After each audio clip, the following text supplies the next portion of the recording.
Liebe Freunde, in der heutigen Sendung mit dem Hinterseher geht es um die Quadro Nuevo Weihnachtskonzerte 2020, die vollkommen anders ablaufen als bisher. Es geht um die Bedeutung des Namens Quadro Nuevo und um viele großartige Musiker, mit denen wir jetzt und in der Zukunft auf der Bühne stehen dürfen. Viel Vergnügen!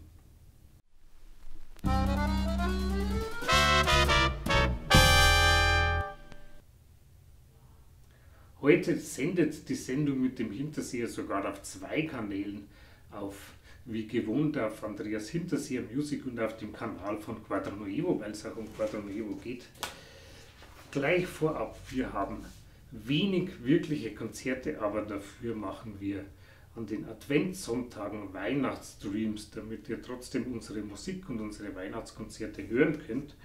Und zwar am ersten Advent, Sonntag, 29.11. um 18 Uhr jeweils, Quadro Nuevo und Chris Gall im Studio in München. Zweiter Advent, 6.12. Quadro Nuevo mit Philipp Schiepeck an der Gitarre aus der Kleinkunstbühne Leise am Markt in Coburg. Dritter Advent, Quadro Nuevo aus dem Kloster Beuerberg. Vierter Advent, Quadro Nuevo mit dem großartigen Harald Lesch, der Stern von Bethlehem, und dann am 26.12. noch Quadro Nuevo mit unserem hochgeschätzten Pfarrer Stefan Opitz aus der Petrikirche in Baldham. Diese Termine findet ihr unten auch in der Videobeschreibung. Hier auf der Fraueninsel im Chiemsee haben wir nun über viele Jahre unser jeweils letztes Konzert des Jahres gespielt. Hier haben wir auch unser erstes Weihnachtskonzert überhaupt gespielt in einer Zeit, als wir uns noch gar nicht vorstellen konnten, im Dezember überhaupt weihnachtliche Lieder zu spielen. Wir waren immer sehr stolz, eine wilde Tango-Band zu sein. Entstanden ist diese Idee schon viel früher. Michel Clavaux und Georg Löffler von unserer Plattenfirma GLM haben den Vorschlag immer wieder gemacht, den wir allerdings auch immer wieder abgelehnt haben. Ja, wie sieht denn das aus? Eine wilde Tango-Band wie wir und Weihnachtslieder. Aber eines Tages, es war ein trüber Novembertag, an dem wir im Badhaus Rottweil gespielt haben. Hier wurden früher Zwangsarbeiter untergebracht. Unsere Garderobe war im Keller inmitten vieler alter Badewannen. In einer Ecke stand ein Klavier. Normalerweise sind wir den ganzen Tag lang damit beschäftigt, irgendwas zu tun, Musik zu komponieren, Videos zu schneiden, Texte zu schreiben, Ideen zu haben, zu organisieren.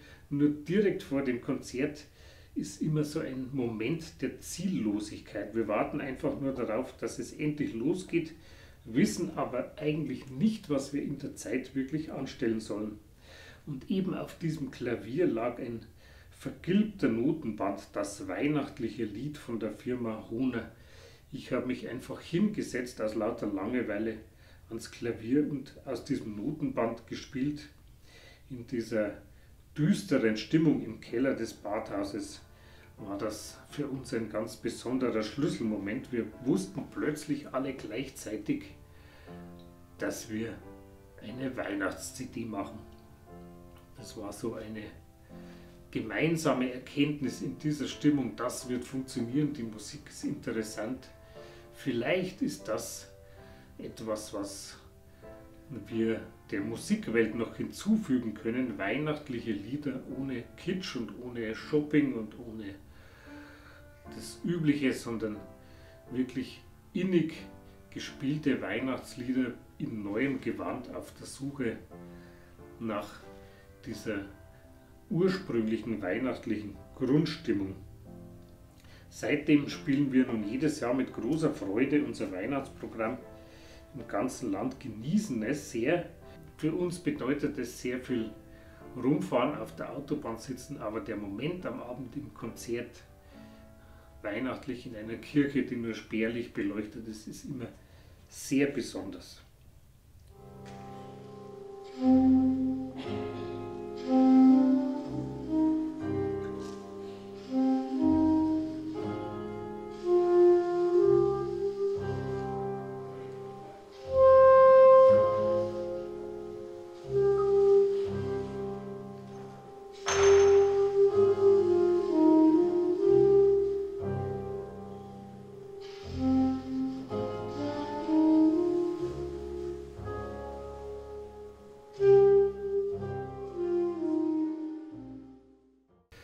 Doch in dem Jahr ist leider alles anders.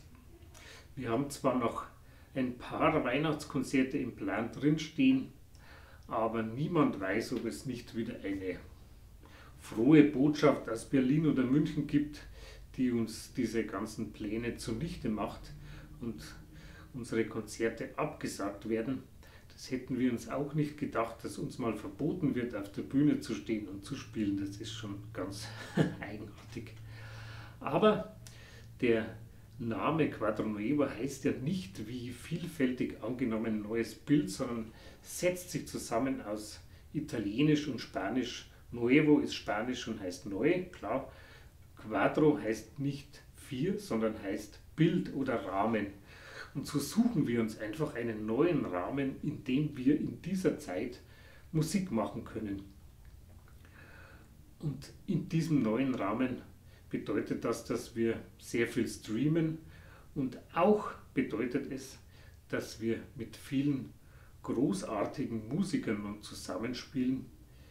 Am Anfang war ja die Quartettbesetzung total fest mit Robert Wolf, Didi Lovka, Mono Franzl, Heinz Ludger Jeromin ganz am Anfang. Ich bin dann irgendwann dazugestoßen und wir haben uns niemals vorstellen können, dass wir jemals anders spielen als in dieser Besetzung. Das war so ineinander verwoben wie eine Art Vierer-Ehe, bis zu dem Unfall 2018 mitten auf der Weihnachtstour, als unser guter Gitarrist Robert Wolf verunglückt ist und seitdem querschnittsgelähmt war und an den Folgen dann auch verstorben ist. In diesem Jahr ist dann dankenswerterweise Evelyn Huber eingesprungen mit der Harfe. Wir haben 2 Tage nach dem Unfall schon wieder gespielt, waren total traumatisiert und schockiert, aber wir hatten die Termine und wir mussten ja weiterspielen, auch für Robert, weil es war nicht klar, ob er nicht wieder gesund wird, und bis dahin mussten wir Quadro Nuevo natürlich am Laufen lassen. Leider ist es anders gekommen. Seit dieser Zeit war Evelyn unsere Begleiterin. Wir waren wieder zu viert unterwegs, haben sehr viele, sehr tolle und schöne Abenteuer in der ganzen Welt erlebt. Zu unserem Album Tango ist dann der Pianist Chris Gall zu uns gestoßen. Aber zum einen gibt es nicht auf jeder Bühne ein Klavier, zum anderen hat Chris die Möglichkeit genutzt und studiert nun online Meisterklasse Filmmusik am Berklee College of Music in Boston. Oft macht er dann mitten in der Nacht noch seine Hausaufgaben, während wir schon alle schlafen. Er analysiert dann berühmte Filmmusiken, schreibt sie selbst nochmal nach, aber viel besser als das Original. Oder macht tontechnische Übungen. Das ist super auch für uns, weil immer wenn er was erzählt, dann lernen wir selbst mit dazu. Wir studieren quasi illegal als blinde Passagiere mit ihm Filmmusik. Es hat auch seine Vorteile, diese Zeit. Und für Chris, weil das alles noch zu wenig ist, übt er als Jazzpianist Beethovens erstes Klavierkonzert, das, wenn dann schon richtig, im großen Festspielhaus in Salzburg mit der Salzburg Philharmonie aufgeführt werden sollte. Also diesen Termin, der steht ja schon lange und der hat sich jetzt immer wieder verändert. Einmal war eine Sängerin mit Corona infiziert, dann war wieder totaler Lockdown in Salzburg. Wann es jetzt gespielt wird, weiß keiner, aber Chris übt quasi immer für den nächsten Moment, den Beethoven, weil man weiß ja nie, wann dann doch das Konzert stattfindet. Und damit wir ihn nicht auch noch an den Rand des Machbaren bringen, spielen wir immer wieder Konzerte mit folgenden Musikern gemäß dem Motto Quadro Nuevo, neues Bild.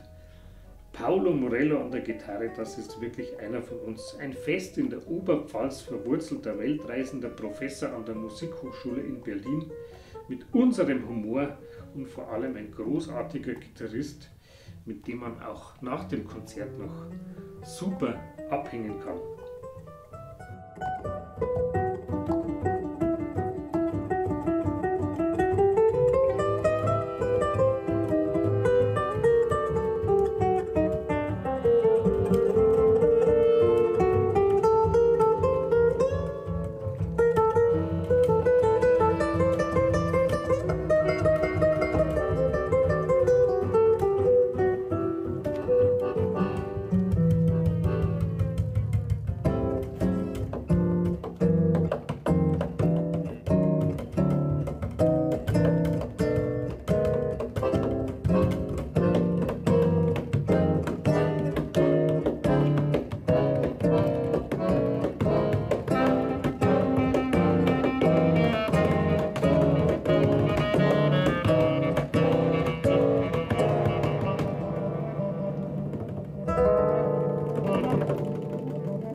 Nochmal Gitarre, aber komplett anders. Philipp Schiepeck aus München. Eindeutig der allerjüngste von uns. Er hat klassische Gitarre und Jazzgitarre studiert, steht aber schon mittendrin im Konzertleben, ist der junge Jazzgitarrist in Deutschland.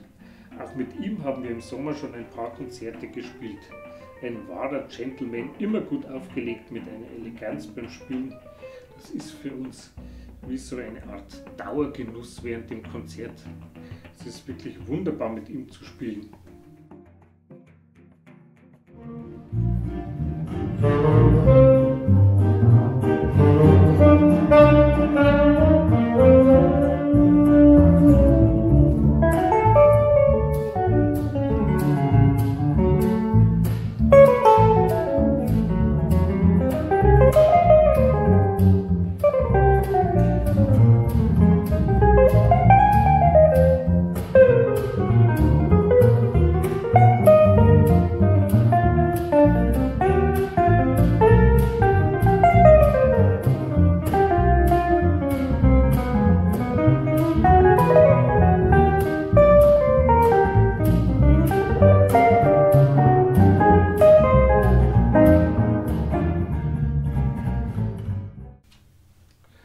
Und speziell für die Weihnachtskonzerte haben wir Tim Collins aus New York angefragt. Die sind leider auch sehr zusammengeschmolzen, diese Konzerte, aber vielleicht schaffen wir noch eines, aber mindestens einen Stream. Er ist auf unserem neuen Album Mare zu hören und da freuen wir uns ganz besonders drauf. Wir haben zwar noch nie zusammen ein ganzes Konzert gespielt, das ist immer wieder abgesagt worden wegen diesem Corona. Aber immerhin waren wir schon zusammen auf dem Zugspitzgletscher und haben dort mitten auf dem Gletscher ein Stück aufgenommen.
Und dann ein Jazzmusiker des Wortes, ein Freund, mit dem wir schon im Tourbus unterwegs waren, ein unendlich wohltuender, klarer Geist in dieser Zeit der wirren Thesen, ein Entertainer auf der Bühne und einer, dem man unendlich lange gebannt zuhören kann. Einer, dessen historisches Knochenhände den ganzen Tag lang nicht läutet, weil es die meiste Zeit aus ist, den man am besten per Brief erreicht, weil der E-Mail-Server so eingestellt ist, dass ab einer bestimmten Menge E-Mails am Tag keines mehr durchgeht. Er ist wie ein Schluck Quellwasser in der Wüste und vor allem ein unendlicher Spaßvogel. Wir machen einen weihnachtlichen Stream zusammen mit Harald Lesch. Sonne, Mond und Sterne.